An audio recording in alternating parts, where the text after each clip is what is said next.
سرکار دو عالم صلی اللہ علیہ وسلم نے متعدد مواقع پر فاروق اعظم رضی اللہ تعالیٰ عنہ کی شان بیان فرمائی. درجنوں 20 حدیثیں فاروق اعظم رضی اللہ تعالیٰ عنہ کی شان پر موجود. جامع ترمذی کی حدیث پاک ہے. سرکار دو عالم صلی اللہ علیہ وسلم نے ارشاد فرمایا ما طلعت الشمس علی رجل خیر من عمر. عمر سے بہتر کسی شخص پر سورج نے طلوع نہیں کی. گویا کہ سرکار دو عالم صلی اللہ علیہ وسلم فاروق اعظم کا مرتبہ بیان فرما رہے کہ انبیاء علیہ السلام کے بعد صدیق اکبر کے بعد فاروق اعظم کا مرتبہ تمام امت میں سب سے بڑھ کر فاروق اعظم کو اللہ عز و جل نے وہ مرتبہ عطا فرمایا، وہ مقام عطا فرمایا. ایک حدیث پاک کے اندر ارشاد فرمایا، یہ حدیث پاک بھی جامع ترمذی کے اندر موجود ہے، آسمان کے تمام فرشتے عمر کی عزت کرتے اور زمین کا ہر شیطان عمر سے لرزتا ہے، ڈرتا ہے، خوف کھاتا ہے. عمر فاروق کا نام سن پہ اس کے لرزہ طاری ہو جاتا ہے، کب کبھی طاری ہو جاتی. سرکار دو عالم صلی اللہ علیہ وسلم نے ارشاد فرمایا عمر سراج اہل الجنہ، عمر اہل جنت کا چراغ. ایک حدیث پاک کے اندر ارشاد فرمایا مسند احمد بن حنبل کے اندر حدیث پاک ہے، فرمایا ھذا رجل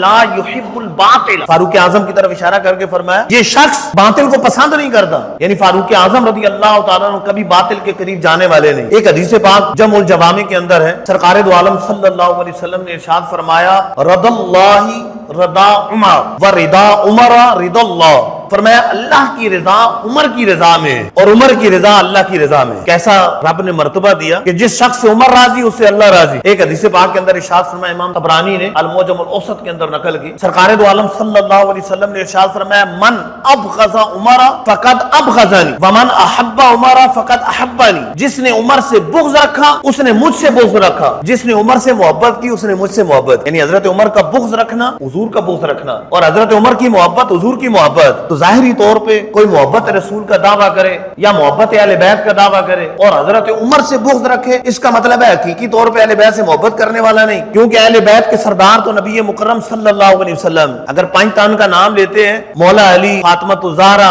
حسنین کریمین، تو 5ویں تو سرکار دو عالم صلی اللہ علیہ وسلم ان سب کے سردار ہیں. تو سرکار فرما رہے ہیں کہ من ابغض عمر فقد ابغضنی، عمر سے بغض رکھا اس نے مجھ سے بغض رکھا. ومن احب عمر فقد احبنی، عمر سے محبت کی اس نے مجھ سے محبت کی.